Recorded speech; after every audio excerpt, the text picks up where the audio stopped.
noshukur bo'lib ketyapsizmi? Men sizni hozir har bir kuningizga shukr qildiraman. Mana bu uyni ko'rdingiz-a? 2 bir xona. Bu uymi yoki hojatxonami? Bu uy. Bu yerda bitta xonada 2 xonada 7 kishi, bir ota-ona, 5 ta farzandi bilan. Bu dasturxoningizmi bu? Ha, siz dasturxoningizmi bu? Bu turmush o'rtog'ingiz-a? Sal ahli zaifroq bo'lib qolganmi? Ha? Mana bu bosh miyadan yiqilib olgan shu. Bu opamizni turmush o'rtoqlarini katta bolasi deydi. Yani bularning kuni o'sha berilayotgan pensiya, shu pensiyani mana shu bolalarga yetkazadi. Mana 5 ta bolasi, 4 ta qiz, bitta o'g'il. Ha? Allohga shukr. Shularni Alloh beribdi. Nima orzungiz bor?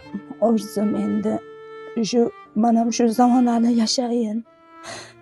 Ben uy-joyga butun muhtoj bo'lib turibman. Erimni kallasiga plastik qo'ydirishim kerak.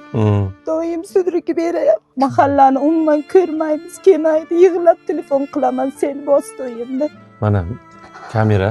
Payg'ambarimiz shafoatini ko'raman degan insonlarga murojaatingizni ayting.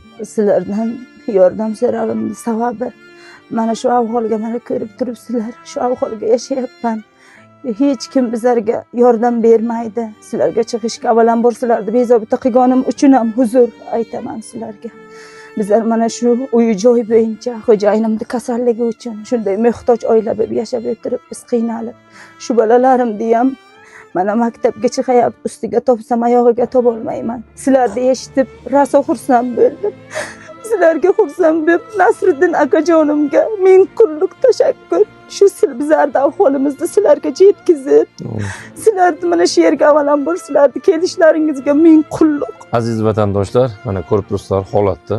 1,5 yil davomida mana shu haqdor oilalar bilan shug'ullanayotgan bo'lsam, bunaqa ahvolda bitta xonada o'tirgan, mana dasturxon, qopdan qilingan dasturxon.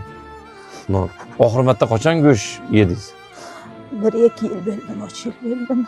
Yegonim deyarli hozir qimmatlashib qolganman. Yegonim yo'q.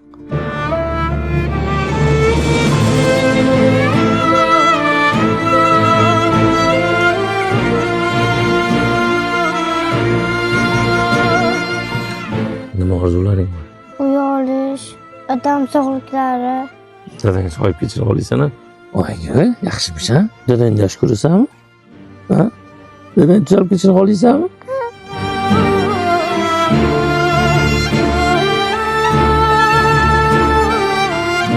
Aziz vatandoshlar, bu yerda lokatsiyasini tashlab, bular telefon nomeri ham yo'q, tashlaganimda hech kim kela olmaydi, chunki biz rosa qiynaldik kelgani. Mana kartalarni qo'yib qo'yamiz. Qo'ldan kelgancha hamma kartalarga hissangizni qo'shasiz. Agar pulingiz bo'lmasa, videoni maksimal tarqating. Birinchi like bosasiz, kommentariyasiga saxovat pesha boy yaqin qarindoshlaringiz saxovat peshalarni belgilaysiz. Keyin videoni oxirigacha ko'ring doim. Siz kartalarga hammasiga pul tushira olmayapsizmi? Demak, 100 talik limit to'lgan bo'ladi. Kechasi 12dan keyin yana kartalar ham ishlaydi. Mana bugun videoni kechroq qo'yapmiz, chunki biz bu yerga yetib kelishga rosa qiynaldik. Lokatsiyalar noto'g'ri tushib qolgan, u yoq bu yoq kelishimizga rosa qiynaldik.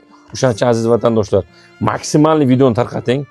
Ahvolni ko'rib turibsiz. Haqiqiy haqdor. Ularning duosi ijobat. Bolajonlarni qarang, ko'zlarini qarang. Kelinglar aziz vatandoshlar. Ertaga Xudo xolasa, yani bularga pullarni topshirib duosini olishni nasib qilsin. Qani boshlaymiz. 3, 4, 5 mana. Go'shtlarni olib kelib bugun oshni qilib maza qilib yeb turing. Men ertaga kelaman sizga. Xudo xolasa mana shu yerga yaxshi insonlarimiz ko'p. 2 xonalimi, 3 xonali chiroyli qilib bitta vatan qilishga harakat qilamiz.